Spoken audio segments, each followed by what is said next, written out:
வணக்கம், welcome to cook with Malathi. நம்ம இன்றைக்கி கொள்ளு சாப்பாடும் அதுக்கு கத்திரிக்காய் தொட்டுக்கிறதுக்கு கத்திரிக்காயும் நம்ம செய்ய போகிறோம். இந்த கத்திரிக்காய் சூப்பராக இருக்குங்க. இதுக்கு வேறு கலந்த சாதம் எல்லாத்துக்குமே நல்லாயிருக்கும். கொள்ளு சாதம் நான் ஏற்கனவே ரெசிபி நம்ம இதில் இருக்குது. அதனால் வாங்க எப்படி செய்கிறதுன்னு பார்க்கலாம். பாருங்க, நம்ம கத்திரிக்காயில் ஒரு எப்பவும் பொரியல் செய்கிறது அந்த மாதிரி ஃப்ரை அப்படி இல்லாமல் இன்றைக்கி ஒரு நம்ம நிலக்கடலை எள்ளெல்லாம் யூஸ் பண்ணி ஒரு ஃப்ரை மாதிரி, இது வந்து கொஞ்சம் இது மாதிரி தொக்கு மாதிரி இருக்கும், அது செய்ய போகிறோம். அதுக்கு நான் வந்து கத்திரிக்காயை இந்த மாதிரி கட் பண்ணி தண்ணியில் போட்டு வச்சுருக்கேன். இதுக்கு 3 சின்ன பெரிய வெங்காயம் வேணும். அப்புறம் கொஞ்சம் நிலக்கடலை வந்து அது ஒரு 1/4 கிலோ கத்திரிக்காய்க்கு ஒரு பெரிய டேபிள் ஸ்பூன் வந்து நிலக்கடலை, 2 டேபிள் ஸ்பூன் வந்து தேங்காய் வேணும். இதை நான் ஏற்கனவே பொடி பண்ணிட்டேன், அது ஃப்ரை பண்ணி வச்சுருக்கேன். காரத்துக்கு 3 வரமிளகா, 1 டேபிள் ஸ்பூன் வந்து கடலைப்பருப்பு, 1 டீஸ்பூன் வந்து இது போட்டிருக்கேன் கொத்தமல்லி விதை, ஒரு 1/4 டீஸ்பூன் வந்து எள்ளு. நான் வெள்ளை எள்ளு இல்லாதனால கருப்பு எள்ளு போட்டிருக்கேன். இதை வந்து ட்ரை ரோஸ்ட் பண்ணிவிட்டு எடுத்து வச்சுருக்கேன். நம்ம இது கூட இதெல்லாம் வறுத்துட்டு பொடி செஞ்சுக்கணும். இப்போ வந்து தேங்காயும் நிலக்கடலையும் நம்ம வறுத்துக்கலாம். நமக்கு நிலக்கடலை ஏற்கனவே வறுத்துருந்தாலும் இப்போ பொடி செய்கிறதுக்கு லைட்டாக வந்து நல்லா சூடாக வேணும். அதனால் இப்போ கொஞ்சமாக லைட்டாக வறுத்துக்கலாம். இதை இது போதும், எடுத்துடலாம். ஆக்சுவலாக இதுக்கு கொப்பரை தேங்காய் இருந்து போட்டால் அவங்களுக்கு இந்த மாதிரி ஃப்ரை பண்ண தேவையில்லை. ஆனால் அது இல்லாதனால நம்ம இந்த நார்மல் தேங்காயவே நம்ம இந்த மாதிரி லைட்டாக கொஞ்சம் நல்லா ஃப்ரை பண்ணிவிட்டு போட்டுக்கலாம். நல்லா கலர் மாதிரி இந்த தண்ணியெலாம் இல்லாமல் வர வரைக்கும் நம்ம அப்படியே லோ ஃப்ளேமில் வச்சு ஃப்ரை பண்ணிக்கலாம். இந்த அளவுக்கு நமக்கு ஃப்ரை ஆகிடுச்சு. இதை எடுத்துடலாம். இப்போ தேவையான அளவு நம்ம ஆயில் விட்டுருக்கோம். இப்போ எண்ணெய் நல்லா சூடானோன்னா கடுகு போட்டுக்கலாம். கடுகு வெடிச்சோன்னா நம்ம அதை கட் பண்ணி வச்சுருக்க வெங்காயம் கொஞ்சம் கருவேப்பிலை போட்டு நல்லா வதக்கி எடுத்துக்கலாம்.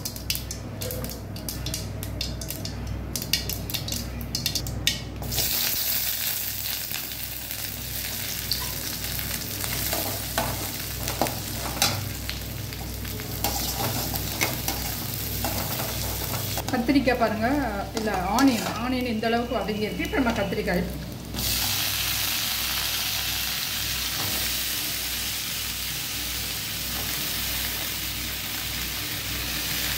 நான் ஏற்கனவே ஆனியன் வதங்கும் போது கொஞ்சமாக சால்ட்டு போட்டிருக்கேன்.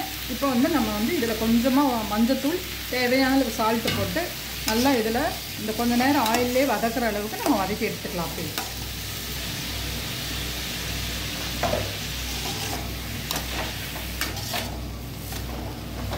அதுக்குள்ளே நம்ம வந்து அந்த ஃப்ரை பண்ணி வச்சதை பொடி செஞ்சுக்கலாம்.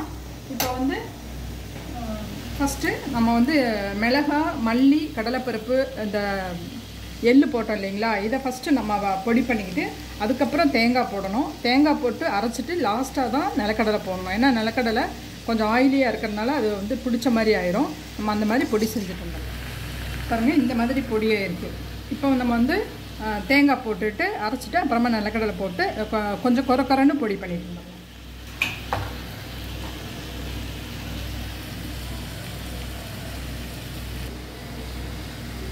பாருங்கள், நம்ம இந்த மாதிரி அரைச்சிட்டு வந்திருக்கோம்.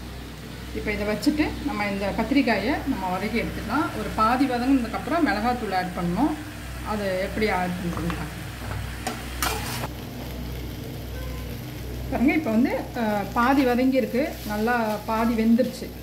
இது ஆயிலே நம்ம அப்படியே வதக்கி எடுத்தோம். இப்போ வந்து கொஞ்சமாக பெருங்காயத்தூளும் கொஞ்சம் மிளகாத்தூளும் போடணும். ஏற்கனவே மிளகாய் போட்டிருக்கோம், இருந்தாலும் கொஞ்சம் மிளகாய் பொடி அந்த கலருக்காக நம்ம போட்டுக்கலாம்.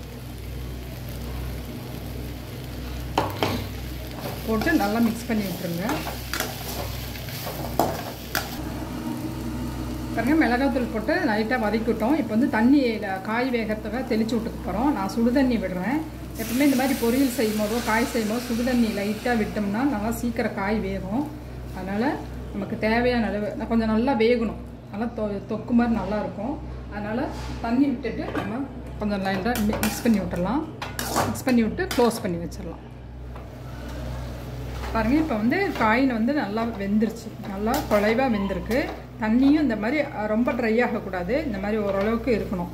அப்போ வந்து தண்ணி இல்லை, ஆனால் நல்லா ஒரு தொக்கு பதத்தில் வந்த மாதிரி தண்ணி இருக்கும். இப்போ இந்த பொடி நம்ம சேர்த்துடலாம்.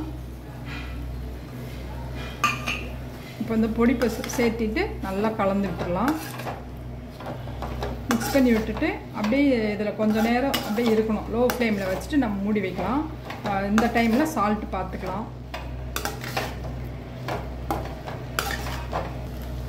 பாருங்கள், கொஞ்சமாக சால்ட்டு தேவைப்படுது, நான் போட்டுக்கிறேன்.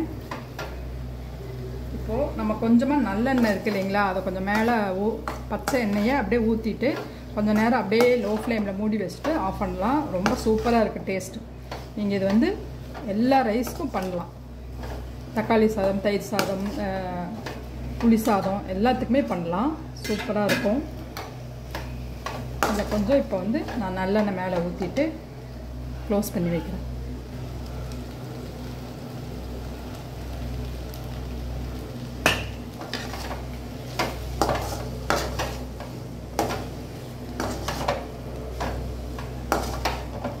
அப்படியே நம்ம மூடி வச்சிடலாம். ஒரு 2 நிமிஷம் அப்படியே இருக்கட்டும், அப்புறமா நம்ம ஆஃப் பண்ணிக்கலாம். பாருங்கள், இதுக்கு வந்து நான் கொள்ளு சாதம் பண்ணுறேன். கொள்ளு சாதம் ஏற்கனவே நம்ம போட்டிருக்கோம், ரெசிபி போட்டிருக்கோம். நீங்கள் இப்போ தான் ஃபஸ்ட் டைம் நான் என்னோடய வீடியோ பார்க்குறீங்கன்னா அதை லிங்க்கு கொடுக்குறோம், நீங்கள் போய் பாருங்கள். ரொம்ப சூப்பராக இருக்கும் இந்த கொள்ளு சாதத்துக்கும் இந்த கத்திரிக்காய் தொக்குக்கும்.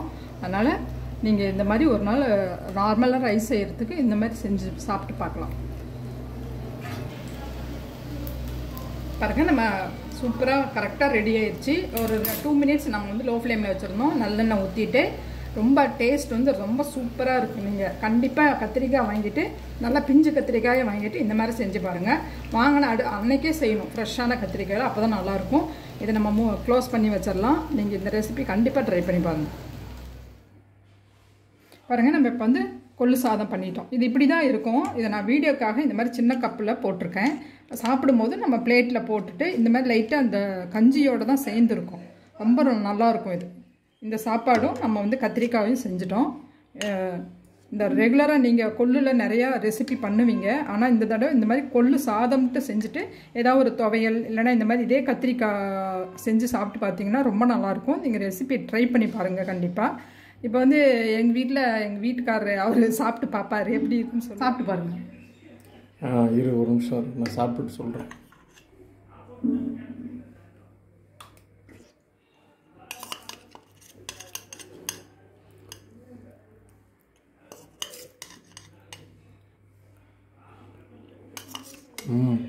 கத்திரிக்காய், ஆமாம், கத்திரிக்காய் காம்பினேஷன் வந்து இந்த கொள்ளு சாதத்துக்கும் கத்திரிக்காய்க்கும் சூப்பராக இருக்குது. நல்ல ரெண்டுமே நல்ல டேஸ்ட்டாக இருக்குது. கத்திரிக்காய் வந்து டிஃப்ரெண்ட்டாக நல்ல டேஸ்ட். அந்த நிலக்கடலை எள்ளு போட்ட வாசனை, அந்த பவுடர் வந்து பவுடர் இது பண்ணி போட்டு ரொம்ப நல்லா டேஸ்ட்டாக. அதேமாரி கொள்ளுக்கு வந்து நம்ம இதுக்கு முன்னாடி செஞ்சப்போ கொள்ளு கொஞ்சம் கம்மியாக போட்டிருந்தோம் அளவு. அதை விட இன்றைக்கி வந்து இந்த அளவு தான் போடணும். இந்த சாதம் செஞ்சால் அப்படி வாசனையாக இருக்கும். அந்த ஸ்ட்ரீட்டே அவ்வளோ வாசனையாக இருக்கும் இந்த கொள்ளு சாதம். அதனால் நீங்கள் கண்டிப்பாக இந்த ரெசிபி ட்ரை பண்ணி பாருங்கள். தேங்க்யூ.